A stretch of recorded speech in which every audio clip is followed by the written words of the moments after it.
Hello student, class 9 Ray Martin প্রশ্নবিচিত্রা 2026 life science তথা জীবনবিজ্ঞান বিষয়ে 10 নম্বর স্কুল শিলিগুড়ি বয়েজ হাই স্কুলের যে বিভাগ ক থেকে ঘ যে রয়েছে ওই বিভাগগুলো সম্পূর্ণ নির্ভুল উত্তর সহ আলোচনা করব।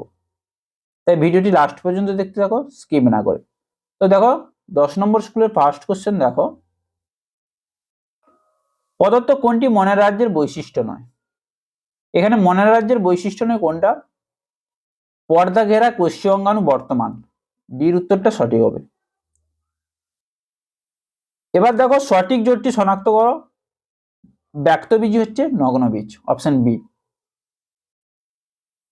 রক্ত পরীক্ষার মাধ্যমে জানা গেল যে রোহনের বাবার গলগণ্ড রোগ হয়েছে, ডাক্তার তাকে কোন খনিজ মৌলযুক্ত খাদ্য গ্রহণ করতে বলবে? Iodine, option C. প্রদত্ত বক্তব্যগুলির মধ্যে কতগুলো বক্তব্য সঠিক? তাহলে এখানে দেওয়া আছে ডিএনএ তে থাইমিনের বদলে ইউরাসিল থাকে, এটা মিথ্যা।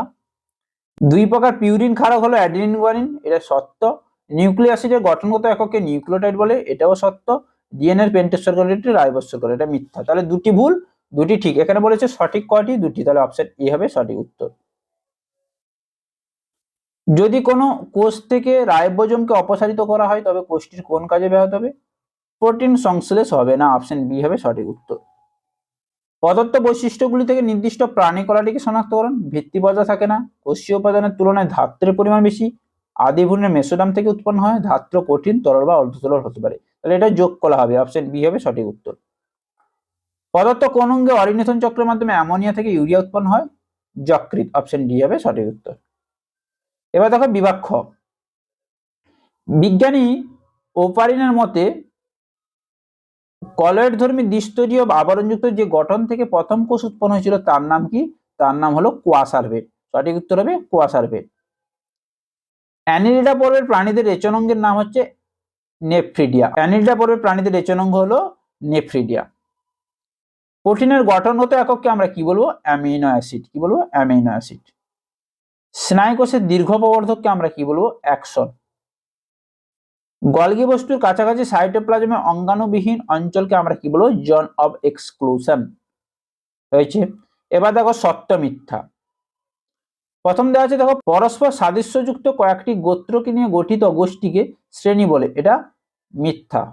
তাহলে কি হবে? গোত্রকে নিয়ে গঠিত হয়, এটাকে আমরা কি বলবো? বর্গ বলবো।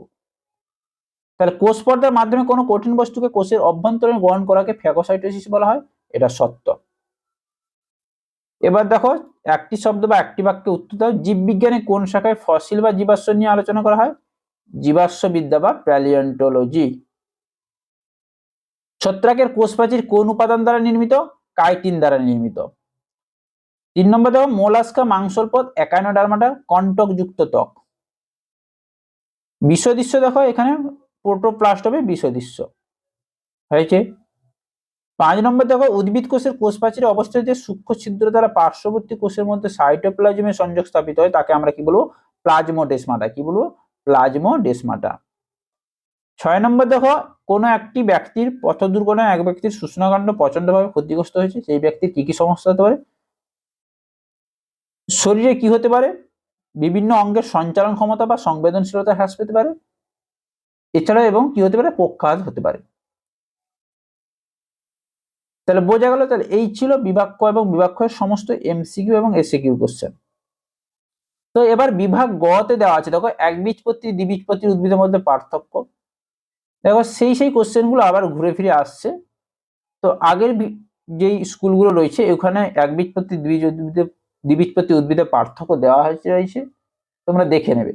এবার আম ও মানুষের শ্রেণীগত অবস্থান বিষয়গুলো লিখতে হবে। আমের বর্গ কি? মানুষের গোত্র, আমের গোত্র, মানুষের বর্গ।